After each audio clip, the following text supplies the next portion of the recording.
Hello everyone. I hope your preparation is going on well and you guys are serious regarding your mains preparation as there is a huge gap uh, right now regarding your prelims examinations and but there will be a smaller time gap between your prelims and the mains. We Menu have brought course regarding your mains warm up course and इस series में मैं आपके सामने previous 2 classes से समझाने की कोशिश कर रहा हूं कि कैसे इस मेंस में आप हिस्ट्री के क्वेश्चंस कैसे आप डील करेंगे। तो प्रीवियस 2 क्लासेस में मैंने आपको एक तो इम्पॉर्टेंट पर्सनालिटीज और वर्ल्ड हिस्ट्री के क्वेश्चंस को डील करने का तरीका बताया है। इसमें मैं आपको modern world history specially Indian freedom struggle के अंदर जो रिवोल्यूशनरीज हैं, रिवोल्यूशनरीज के ऊपर क्वेश्चंस को कैसे समझना है और कैसे आपको डील करना है इसके बारे में डिस्कस करेंगे। We have a course for you regarding it. These are the selected candidates from our institute and most of the top rankers belong to us. और इसको लेके हमारे पास एक वेल क्यूरेटेड मेंस कोर्स चल रहा है। If you are interested enough for your preparation, if you are serious about it, you can come and join us. Okay, let's get into the question. What are the place of the revolutionary movements in the Indian freedom struggle? Throw light on the revolutionary activities of the Sardar Bhagat Singh. ये question का type है जिसमें आपको कुछ keywords को pick करना है। Revolutionary movements,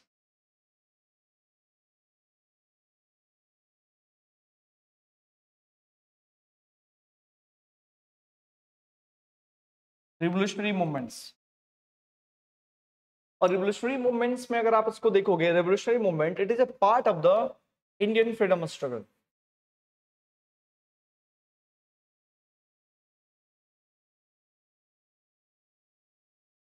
it is part of the Indian freedom struggle.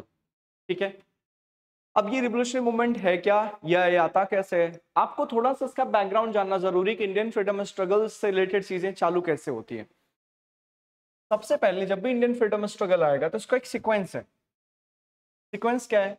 सबसे पहला इवेंट आपको हमेशा देखने को मिलता है, कोई भी समाज फ्रीडम के बारे में नहीं सोच सकता जब तक उसके अंदर रैशनैलिटी या फिर ह्यूमनिस्टिक अप्रोच डेवलप नहीं होता है। और रैशनलिस्टिक या फिर ह्यूमनिस्टिक अप्रोच डेवलप होने के लिए पहले आपके यहाँ सोशियोलियस मूवमेंट होने की जरूरत है। सोशियो रिलीजियस मूवमेंट्स होने की जरूरत है। जब आपके पास सोशियो रिलीजियस मूवमेंट होगा ना, यही आपको दो चीजें देके जाएगा। एक का नाम है रैशनलिज्म, सेकेंड का नाम है ह्यूमनिज्म। जब रैशनलिज्म आएगा तो एज ऑफ साइंस आएगा, और जब ह्यूमनिज्म आएगा तो ह्यूमनिज्म आपके यहाँ राइट्स के बारे में बातें होंगी। ह्यूमनिज्म में आपके अधिकारों के बारे में बात करता है। ह्यूमनिज्म ही आपके यहाँ इंसान का महत्व समझेगा और यही स्टेट का कॉन्सेप्ट लेके आएगा। यही कॉन्सेप्ट लेके आएगा लिबर्टी के बारे में, यही कॉन्सेप्ट आएगा इक्वलिटी के बारे में, यही कॉन्सेप्ट लेके आएगा फ्रैटर्निटी के बारे में। ठीक, और जब रैशनलिज्म एंड ह्यूमनिज्म के कॉन्सेप्ट जब आते हैं तो इनके साथ ही चालू होता है नेक्स्ट वन। आप देखोगे एक तरीके से critical analysis. Critical analysis, critical analysis जैसे हमको इंडिया में देखने को मिला हुआ था ड्रेन ऑफ वेल्थ, या फिर उसको नेक्स्ट पॉइंट में आप बात कर सकते हो इकोनॉमिक क्रिटिक ऑफ ब्रिटिश। और यहां पे जब ये दो पॉइंट्स आएंगे तो स्लोली एंड ग्रेजुअली कुछ नए लोग आएंगे। कुछ नए लोग मतलब वो फर्स्ट जनरेशन जो होता है, वो फर्स्ट जनरेशन जिसको लगता है कि जहां से आइडियाज आए, जैसे फॉर एग्जांपल इंडिया के मामले में ब्रिटिशर्स से हमने ये आइडियाज सीखे और हमने उसको अडॉप्ट करने की कोशिश की, तो जो फर्स्ट जनरेशन होगा उसको हम नाम देंगे मॉडरेट्स, उसको नाम देंगे मॉडरेट्स। और ये जो मॉडरेट्स आपको नजर आएंगे, ये moderates of the person with the first learned person, first generation of the learned person. ये क्या करेंगे, ये अपने आइडियाज को रखेंगे, लेकिन definitely they will not be protesting in the streets. ये क्या करेंगे, आर्टिकल्स के रास्ते से, ये सॉरी आर्टिकल्स के रास्ते से ये अपनी बातों को रखेंगे, अपने स्पीचेस के रास्ते से ये अपनी बातों को रखेंगे क्लोज डोर सेमिनार्स में, right, without offending the regime of the period. और इसके बाद इनके स्पीचेस के द्वारा तैयार होगा सेकेंड जनरेशन। सेकेंड जनरेशन, ये जो फर्स्ट जनरेशन होगा, इनको ऐसा लगता है कि अगर हम रूलिंग डिस्पेंशन को अगर हम अवेयर करवाएं तो रूलिंग डिस्पेंशन हमारे तरफ कोई ना कोई सुधार ला सकता है। जैसे हम अगर यहाँ पे बात करेंगे अबाउट दादा भाई नौरोजी, आरसी दत्त, ठीक है, अगर ये बड़े बड़े लीडर्स अगर होंगे तो इनका मेन भरोसा भारतीयों की तरफ ना होके ब्रिटिशर्स की तरफ था। यहां से तैयार होगा सेकेंड जनरेशन, ये आर्टिकल्स को पढ़ के सेकेंड जनरेशन लीडरशिप तैयार होगा। ये सेकेंड जनरेशन लीडरशिप को बोलेंगे एक्सट्रीमिस्ट। एक्सट्रीमिस्ट, एक्सट्रीमिस्ट जो होगा, एक्सट्रीमिस्ट जैसे हम लोग लाल बाल पाल के बारे में बताते हैं, extremist do not believe on Britishers but rather they will believe upon the capacity of the people. लोगों की कैपेसिटी के ऊपर भरोसा करेंगे जो वहां पे उस वक्त बन रहे होंगे, ठीक है, लोगों की कैपेसिटी पर भरोसा करेंगे, उनको बोलेंगे एक्सट्रीमिस्ट। और ये जो एक्सट्रीमिस्ट होंगे, this extremist with the person जो लोगों को इनरेज करेंगे, या कह सकते हो अवेयर द पीपल। और इनको चाहिए बेनिफिट्स, है ना, इमीडिएट बेनिफिट्स इनको चाहिए, या इमीडिएट रिजल्ट आप कहिए, they will require immediate results, इनको चाहिए इमीडिएट रिजल्ट्स। और इस इमीडिएट रिजल्ट के बेसिस पे we will enter into the third generation. ये जो थर्ड जनरेशन होता है, ये थर्ड जनरेशन का आप नाम दोगे रिवोल्यूशनरीज।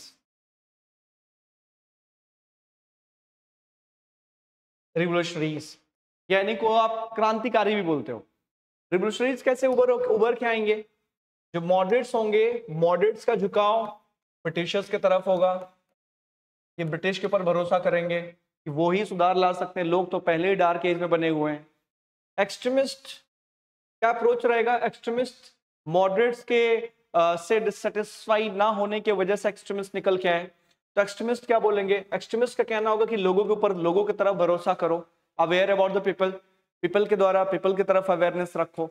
एंड थर्ड पॉइंट में आपके होंगे रिवोल्यूशनरीज। रिवोल्यूशनरीज क्या होंगे, इन दोनों के बीच में जब कॉन्फ्लिक्ट होगा ना, जब रिजल्ट्स नहीं दिख रहा होगा, तो ये न्यू जनरेशन के person they will be the revolutionaries. और इनको ये they were inspired by the extremist but they hated the moderates. And ये रिवोल्यूशनरीज को जब रिजल्ट नहीं मिल रहा होगा तो से they will still take the advantage और they will start to follow the individual heroism. और इनको इन्फ्लुएंस करने का काम और भी नए डेवलपमेंट्स करेंगे, the developments like socialism, the developments like communism, और द डेवलपमेंट्स लाइक निहिलिज्म, जहां आप सिस्टम से बिल्कुल पूरी तरीके से you are not satisfied with the system. और इसका इंपैक्ट धीरे धीरे आपको देखने को मिलेगा। इसी के प्रोडक्ट है भगत सिंह,